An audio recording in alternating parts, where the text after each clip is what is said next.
अभिवादन स्वीकार करिए मेरा। मैं हूं मिथिलेश कुमार और आप देख रहे हैं टाइम्स टू डिकोड। पिछले सारे जितने भी वीडियो उसको आप सभी ने बहुत सारा प्यार दिया, जम के लाइक शेयर सब्सक्राइब किया, इसके लिए आप सभी को धन्यवाद, शुक्रिया।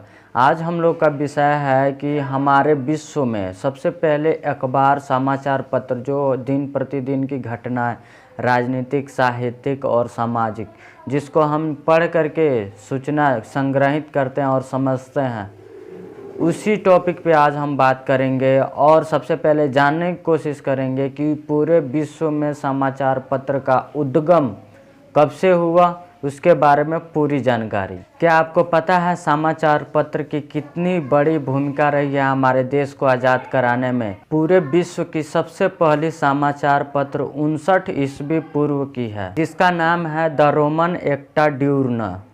और इसे प्रकाशित करने के पीछे सबसे बड़ा योगदान जूलियस सीसर का रहा, जिन्होंने रोम साम्राज्य जो था उसके सेना के बहुत बड़े अधिकारी थे। उनके द्वारा इस समाचार पत्र को प्रकाशित किया गया था। और समाचार पत्र का उद्गम स्थल रोम ही है, वहीं से स्टार्ट हुआ था, शुरुआत हुआ था समाचार पत्र की प्रकाशित, संपादक और उत्पत्ति। आपको बता दो, उस समय की जो समाचार पत्र होती थी जो रोमन साम्राज्य में शुरुआत की गई थी, वो पत्थर के सिलवट के जैसा होता था। उस पे या फिर किसी धातु के परत पे समाचार पत्र लिखा जाता था। और उस समाचार पत्र का विषय अधिकतर साम्राज्य के अधिकारियों के लिए लिखा जाता था। और रोमन साम्राज्य के प्रमुख शहरों के प्रमुख जगहों पे जहाँ बड़े बड़े अधिकारी जाते थे, वहाँ पे एक एक समाचार पत्र जो सिलवट पे, जो पत्थर के सिलवटों पे या फिर धातु के परतों पे लिखा गया था, उसको रख दिया जाता था और सारे लोग वहाँ पे जा कर के पढ़ते थे। और उस समाचार पत्र में आज की तरह आम घटनाओं के बारे में जिक्र नहीं किया जाता था, खास करके जनता के विषयों या फिर समस्याओं के बारे में। उस समय के समाचार पत्र में राजाओं के द्वारा प्रजा के लिए या फिर साम्राज्य के लिए जो भी नए कानून और शासन बनाए जाते थे, उसके बारे में इंगित किया जाता था। और ख़ास करके सेना को जो भी दिशा निर्देश दिया जाता था, उसी के माध्यम से दिया जाता था। और वहीं साथ में 8वीं शताब्दी तक चीन में भी हस्तलिखित समाचार पत्र, सूचनाओं का पत्र लिखा जाने लगा, प्रकाशित किया जाने लगा, जो हाथों के द्वारा लिखा जाता था। समय बीतता गया। 16वीं शताब्दी के अंत तक यूरोप के एक शहर जिसका नाम स्ट्रासबुर्ग था, और वहाँ के संपादक और प्रकाशक योहान कारोलुस ने धनवान कारोबारियों के लिए पत्र लिखित, हस्तलिखित समाचार पत्र प्रकाशित करने लगे। और उस पत्र में खास करके कारोबारियों और व्यापारियों के बारे में, सामानों के बारे में लिखा जाता था और हाथ से लिखा जाता था। हाथों से नकल करके समाचार पत्र को लिखना और उसे प्रकाशित करना बहुत ही महंगा और समय का खर्च होता था। तब उस प्रकाशक ने 1605 में छापे की मशीन खरीद करके समाचार पत्र मशीनों के द्वारा छापने लगा। ये समाचार पत्र विश्व का प्रथम मुद्रित समाचार पत्र माना जाता है, यानी मशीनों के द्वारा छापा गया पहला समाचार पत्र। पहले जो भी समाचार पत्र होते थे वो हस्तलिखित ही होते थे।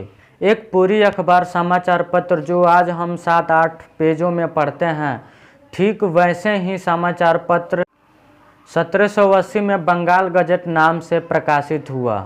वायसराय हिक्की के द्वारा, जो ब्रिटिश शासन के बहुत बड़े सेना थे, वायसराय थे, उनके द्वारा इस समाचार पत्र को संपादित और प्रकाशित किया गया, जो बंगाल में बंगाल गजट के नाम से प्रकाशित हुआ, जो अभी भारत में पड़ता है। मैंने आपको बताया था कि समाचार पत्रों और उसके पंक्तियों का हमारे भारत देश को आज़ाद कराने में और ब्रिटिश साम्राज्य और उसके सेना के खिलाफ और विरोध में जाने और संघर्ष करने में कितनी बड़ी योगदान निभाई है।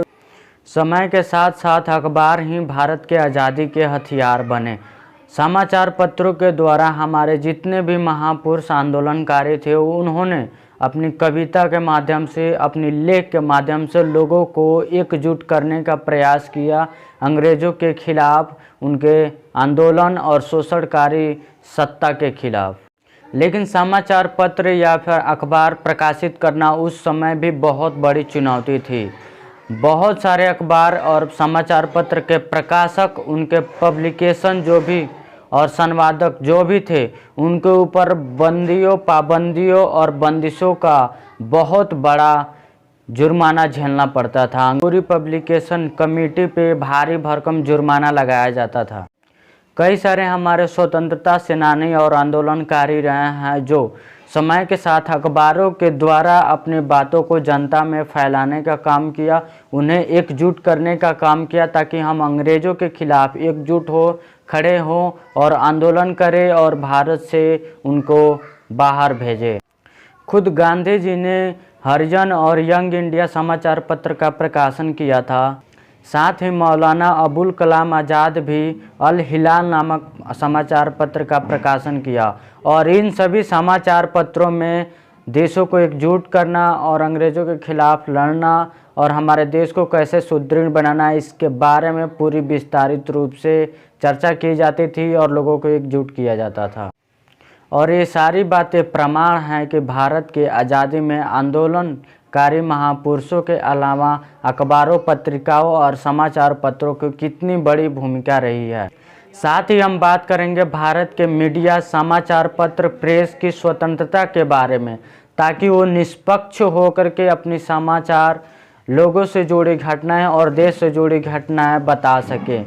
उनकी हर एक साल विश्व की इंडेक्स रिपोर्ट आती है जिसके जरिए यह बताया जाता है कि किसी देश की समाचार पत्र एजेंसी या फिर प्रेस कितनी स्वतंत्र हो करके समाचार पत्र या फिर जन की बातों को ऊपर उठा रहा है या फिर किसी कॉरपोरेट घराने के द्वारा उसको कब्जा किया गया है। आज के डेट में भारत देश के समाचार पत्र का इंडेक्स रैंक 180 देशों के बीच 142वां नंबर के स्थान पे भारतीय मीडिया, भारतीय प्रेस का स्थान हुआ है। इस बात से स्पष्ट होता है कि भारतीय मीडिया, भारतीय प्रेस अपनी स्वतंत्र रूप से पत्रकारिता और निष्पक्ष रूप से समाचार पत्र का प्रकाशन नहीं कर पा रही है। कहीं ना कहीं इनके ऊपर पॉलिटिकल, राजनीतिक, सामाजिक और कॉरपोरेट घराने का दबाव ज़रूर है। वीडियो अगर अच्छी लगी हो तो लाइक, शेयर, सब्सक्राइब ज़रूर कर दें। आपकी लाइक, शेयर, सब्सक्राइब ही मेरे लिए प्रेरणा है और मैं आपके लिए और अच्छी वीडियो लाते रहूँगा। जय हिंद।